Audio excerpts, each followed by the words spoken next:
Chapter 25. I'm not sure how you convinced me this was the best idea. Steph carried a half-dozen grocery bags hooked on the fingers of one hand into Noah's house. I mean, there's no reason I can't go back to my place. No, there's not, Noah agreed, pushing the door closed with his foot. His hands were full too. We could have shopped for us both, then unloaded at one place then the other, but why? She went into the kitchen and put her bags on the counter while he followed and set his own bags down. I don't know. She shook her head. I'm just having second thoughts.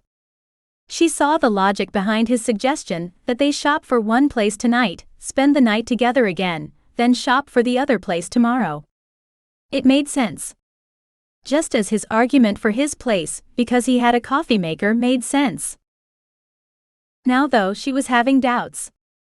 She watched as he pulled things from the bags and moved around the kitchen putting them away. He stopped and watched her a second, then put down the peanut butter he'd been holding and came to stand in front of her. He took her by the shoulders and looked into her eyes. Do you want to go stay at your place? I'm good with that too. He waited. No. I don't know why I'm being like this. I want to be here with you, I'm just feeling like something's off, wrong, and I can't place what. He narrowed his eyes as he continued to meet her gaze. Let's see if we can figure it out, okay? Why don't you go sit down while I put these away? You can find something to watch if you want. Nope. No way. I'm helping, that way you have to help me when we get mine. She grinned at how she'd already thought this one out, and how he would be stuck helping her. But I'll try to figure out what's bothering me. I'll do what I can to help. Noah released her shoulders and reached for a bag. You do the cold stuff, that way it's all right there and you won't have to ask where things go. Will do. She found a bag half full of cheese, butter, and a couple other things and took it to the fridge, hoping he wasn't one of the super organized types that had neat rows and a place for everything inside. Opening the French-style doors, she was relieved to find his fridge as much a mess as hers. Working together, it didn't take them long to get everything put away, then they moved to the living room. I was thinking about it, when's the last time you heard from your folks? I called them when I got to town, why? Just making sure you let them know you made it safe. I thought that might be what was bothering you. No, I don't think so. Steph excused herself and went to the bathroom. As she was washing her hands, it came to her. The package. They'd left that box on the table beside her door. She'd intended to open it and see what the creep had left for her after they got back. She went back out to the living room and found it empty. Noah, she yelled, not knowing where to look. In here. He appeared through a door off the kitchen that she hadn't paid much attention to. I was putting my sheets in the washer. I wash them regularly, and I've not brought anyone home in a long time, but I thought you might like clean ones anyway. Steph shook her head. She appreciated the thought, but that didn't matter right now. I remembered what it was. What's been bothering me? What? He said with a frown. That box? The one Eric left on the doorstep. Oh. Yeah? It slipped my mind. Do you want me to go get it?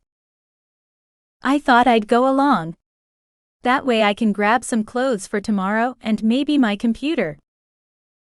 All right, you want to go now or wait a while?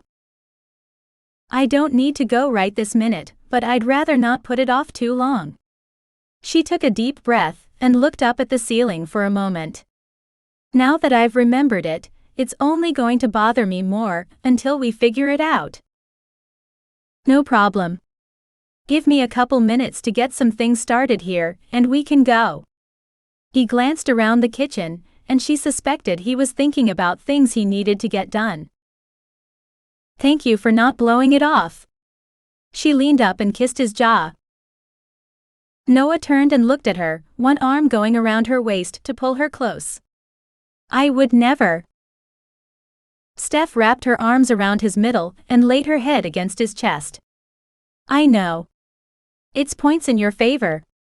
A small laugh rumbled through him, making her smile. Noah drove her to her apartment. They went in together, and she gathered up the things she wanted for the night while he waited. You want to open this here, or take it back to my place? Noah had the box in one hand. It wasn't very big, maybe the size of half a sheet of paper and about 2 inches thick. Let's take it to your place.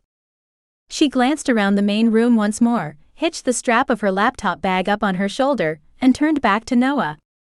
I'm ready when you are. Without a word, he opened the door and held it for her. Then he locked it once they were outside. She had given him her keys when they'd gotten inside, because she knew she'd have her hands full on the way back out. She kept her eyes open and looking around as they made their way back down to Noah's truck, half expecting to see Eric's beat-up Altima or find him lurking in some dark corner. Once they were inside with the doors closed, she let out a sigh of relief. Just because she wasn't letting him control her life or send her running scared anymore, didn't mean she was looking for a confrontation, especially at midnight. At Noah's he parked and they carried the things she'd gotten in, but she wasn't as nervous there. She didn't have the sense of being watched the entire time that she'd had at her place. She wasn't sure if it was real or in her imagination, but either way, it didn't make the feeling any less creepy. Inside, she set her computer on the coffee table and carried her bag into the bedroom as Noah suggested. She took a moment to look around while she was there. Noah's bedroom wasn't quite what she'd expected.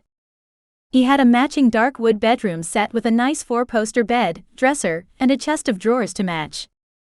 It fit. She had known guys in the past who had a box spring and mattress sitting on the floor, but she'd known Noah would at least have a frame. This, she hadn't expected. She was still standing in the middle of the room, taking it in, when Noah appeared in the doorway. Is something wrong? He looked concerned, and she wondered a moment if she'd been here longer than she realized. No. She looked around again, then back to him. It fits. I was just taking in the set, and how it looks nice in here. He gave her a half grin. Well, I needed furniture, and I was too lazy to hunt for all the different pieces. I walked into the store, found one I liked, and got the whole set. Somehow that doesn't surprise me. It's a nice set. She went to him and moved close enough she could feel the heat from his body. It was nice standing against him without wrapping her arms around him. You feel good. I feel good in a lot of ways. She looked up to find him leering at her. I could show you what a good job I did picking out the bed if you like. Think of it as a chance to up my score. Steph laughed. Later. I need to see what's in that box before I forget again. Then let's get it done.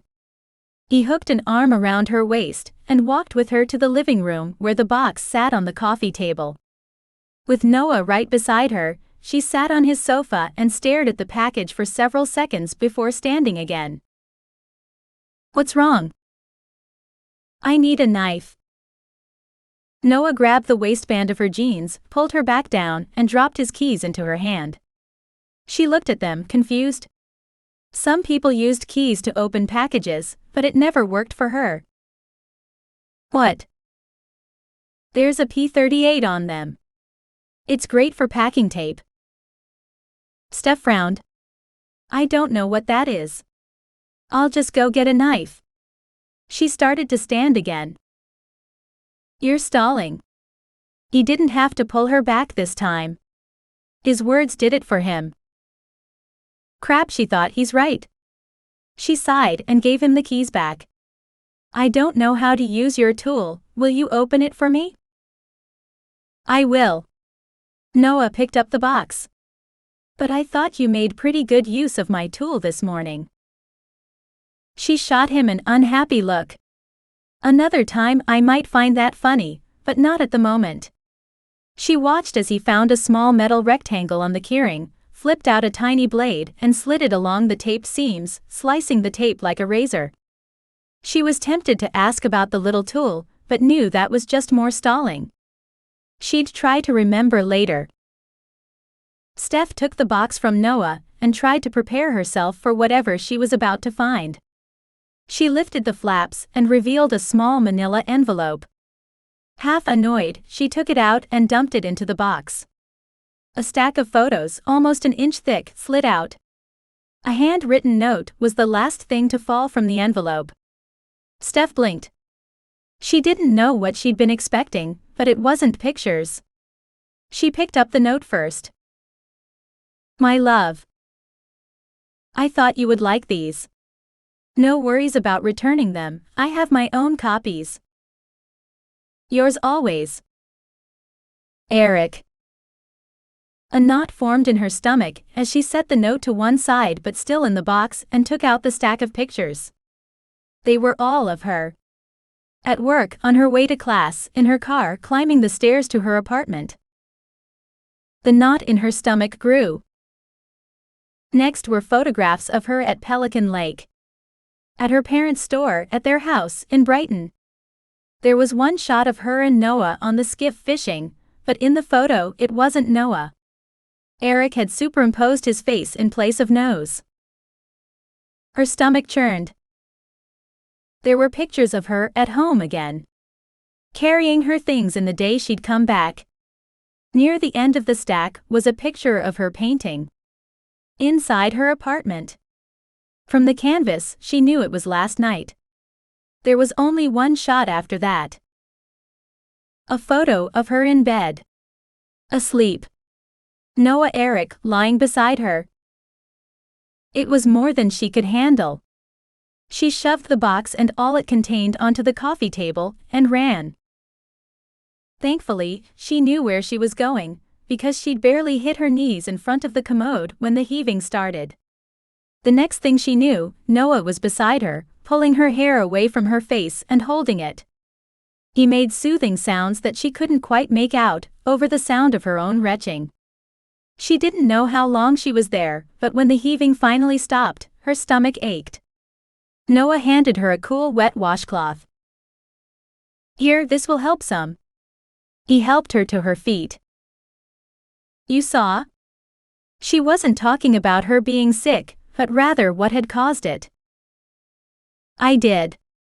I'm glad we decided to spend the night here. Me too. She rinsed her mouth in the sink, but she really needed to brush her teeth. As if reading her mind, Noah opened a drawer and pulled out an unopened multi-pack of toothbrushes. Here. Thanks. She set the package on the counter.